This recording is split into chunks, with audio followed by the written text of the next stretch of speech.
दिल्ली में ग्रैब के जो नियम 2 हैं वो लागू हो गए हैं क्योंकि पॉल्यूशन बहुत ज़्यादा बढ़ा है और इसमें कई तरह की जो बंदिशें हैं वो लगाई जाती हैं। जो कंस्ट्रक्शन साइट्स होती हैं उस पे भी कई तरह की जो पाबंदियां हैं वो राजधानी दिल्ली में लगाई जा रही हैं। देखिए, दिल्ली की बीजेपी सरकार की विफलता है और ये लगा करके आम लोगों को परेशानियों में डालेंगे।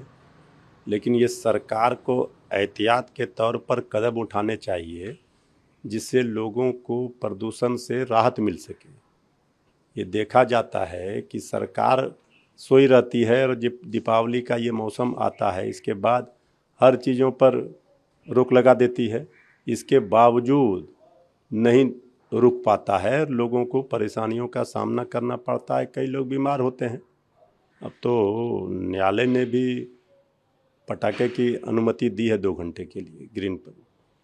तो अब तो कैसे कोई इस पर रोक लगा सकता है?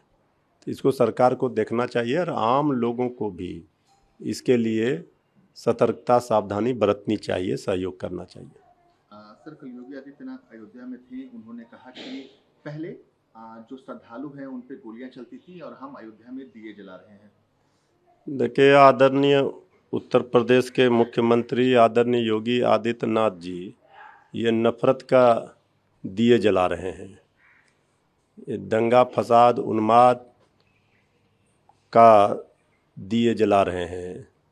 दिए तो उत्तर प्रदेश में जलते हैं भाईचारे के, प्रेम के, सौहार्द के।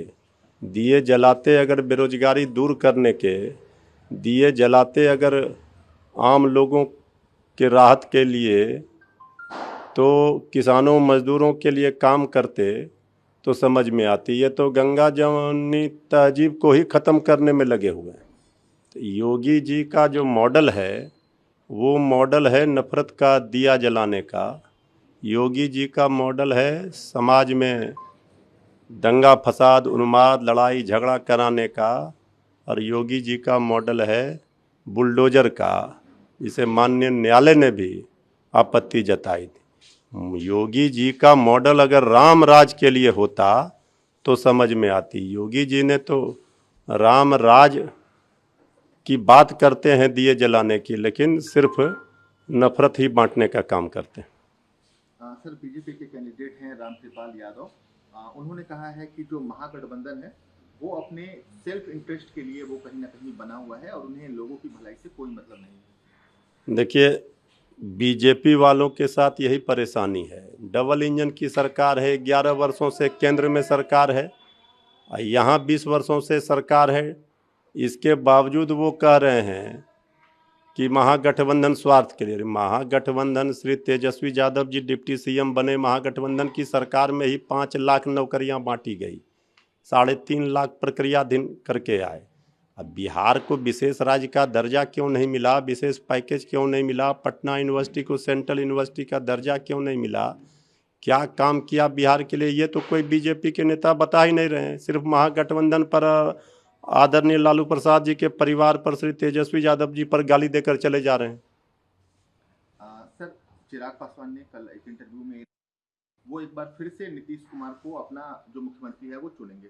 देखिए, केंद्रीय गृह मंत्री आदरणीय अमित शाह जी ने कई मौक़ों पर क्लियर कर दिया कि नीतीश जी के नेतृत्व में लड़ेंगे, लेकिन चुनाव के बाद विधायक दल अपना नेता चुनेंगे। ये तो स्पष्ट है कि नीतीश जी को 2025 में बीजेपी फिनिश करेगी।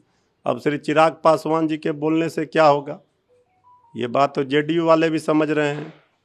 तो 29 सीट चिराग पासवान जी को मिल गया है, इसलिए वो बोल रहे हैं। लेकिन बीजेपी का प्लान तैयार है, बीजेपी नीतीश जी को 2025 में फिनिश करेगी। सर, जन स्वराज के फाउंडर है प्रशांत किशोर, उन्होंने कहा था कि जो लड़ाई है वो एनडीए और जन स्वराज के बीच है। इस पर जो चिराग पासवान है उन्होंने कहा है कि जो बिहारी हैं वो पॉलिटिकली बहुत इंटेलिजेंट है और उन्हें पता है कि अपना वोट बर्बाद नहीं करना होता है। सही बात है, राजनीतिक रूप से बिहार के लोग जागरूक हैं और उनको पता है कि उनके हित में, बिहार के हित में, देश के हित में कौन लड़ रहा है।